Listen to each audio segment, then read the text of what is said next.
Bonjour, dans ce tutoriel, je vais vous montrer comment détourer une image dans Photofiltre, puis comment incruster cette image dans un nouveau décor. Je vais travailler à partir de deux images, la photo d'un papillon et la photo du Grand Canyon aux États-Unis. L'objectif est d'extraire l'image du papillon, puis de la coller sur l'image du Grand Canyon, pour obtenir le résultat suivant. Si vous n'avez pas Photofiltre, téléchargez-le et installez-le. Je vous rappelle que ce programme de retouche photo est gratuit et en français. Dans Google, entrez le mot-clé Photofiltre 7, le chiffre 7 pour la version numéro 7. Choisissez un lien où le télécharger, par exemple sur Comment ça marche. Cliquez sur le bouton de téléchargement pour télécharger l'application, puis installez le programme selon la procédure habituelle. À l'issue de l'installation, vous devez retrouver sur le bureau une icône de raccourci permettant de lancer le programme. Je double-clique dessus pour ouvrir l'application. Me voici dans Photofiltre. Je dois ouvrir une première image. Pour cela, en haut à gauche, je clique sur le petit dossier jaune.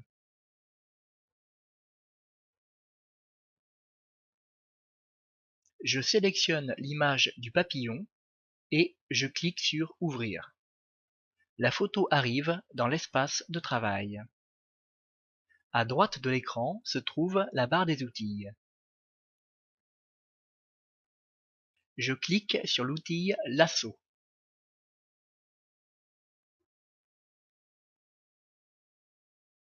Le curseur de la souris prend alors la forme d'un petit lasso.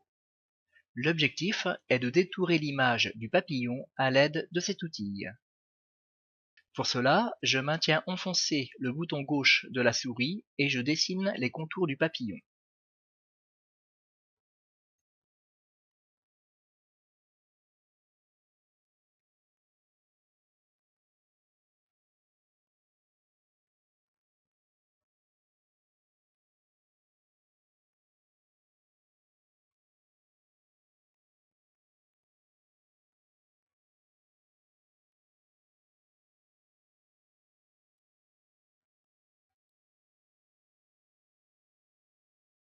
Si vous pouvez, essayez de sélectionner au plus proche du papillon. Toutefois, la sélection peut être approximative. Ce n'est pas bien grave, car on va l'affiner à l'étape suivante.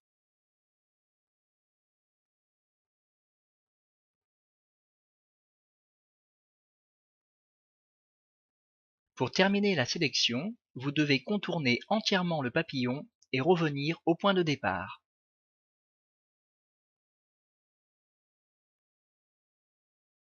Surtout, ne relâchez pas le bouton en cours de route.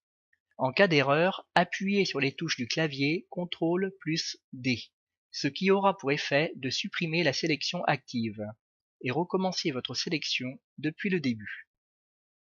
La zone en surbrillance autour du papillon indique la sélection que j'ai réalisée. Toute la partie extérieure à cette zone va disparaître et être remplacée par un fond transparent.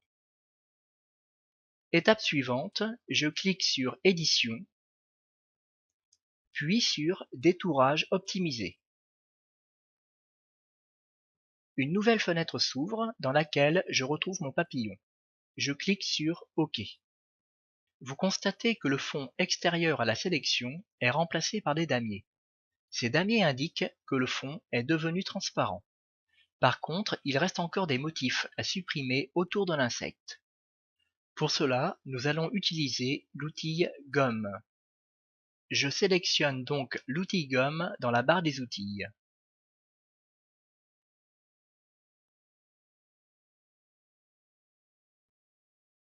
Puis je garde le bouton gauche de la souris enfoncé et j'efface progressivement les zones superflues autour du papillon.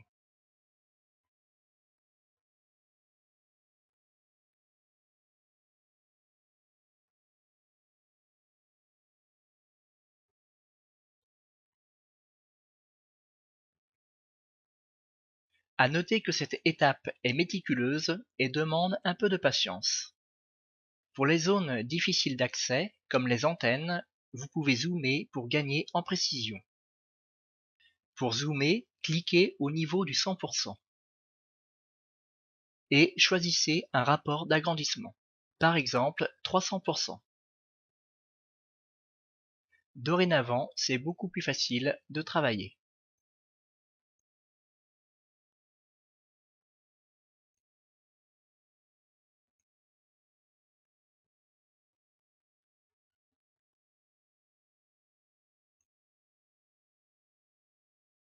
Voilà le résultat une fois que toutes les zones inutiles ont été gommées. Étape suivante, il faut copier notre image. Pour cela, je dois d'abord la sélectionner. Je clique sur Sélection, puis sur Tout sélectionner. Une zone de surbrillance autour de l'image m'indique que la sélection est active. Je clique alors sur Édition, puis sur Copier. À ce stade, l'image est copiée. Mais qui dit copier dit coller. Il va donc falloir la coller quelque part. C'est là que j'ouvre ma seconde image. Je procède comme tout à l'heure. Je clique sur le petit dossier jaune et je la sélectionne. Elle s'affiche dans l'espace de travail. Pour y coller le papillon, je clique sur Édition, puis sur Coller. Voilà, mon papillon est incrusté dans son nouvel environnement. Au besoin, je peux réduire l'échelle du papillon. Pour cela, je clique dessus avec le bouton droit de la souris. Puis je choisis Paramétrage manuel. Et je diminue la dimension de la largeur. La hauteur s'ajuste automatiquement si la case Conserver les proportions est cochée. Évidemment, je peux aussi bouger mon papillon et le placer à l'endroit de mon choix. Il suffit de cliquer sur l'image en gardant le bouton gauche appuyé et de déplacer la souris.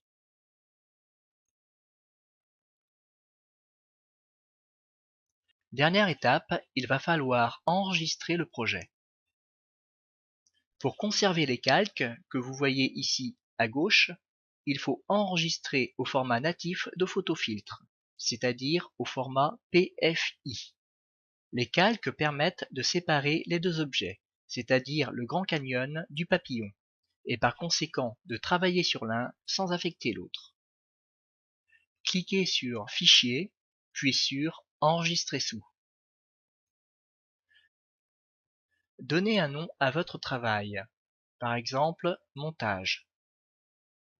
En face du mot type, vérifiez que le format PFI est bien sélectionné. Ici, c'est le cas.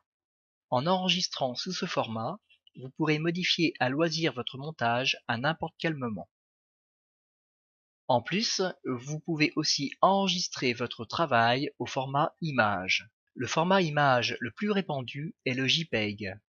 Gardez bien à l'esprit que le format image va écraser les calques, ce qui signifie que vous ne pourrez plus modifier votre montage. C'est pourquoi je vous recommande aussi d'enregistrer et de conserver une copie du projet original en PFI. Pour enregistrer au format image, cliquez à nouveau sur le mot Fichier, puis sur Enregistrer sous. Cliquez sur la barre en face du mot Type et dans la liste, choisissez JPEG.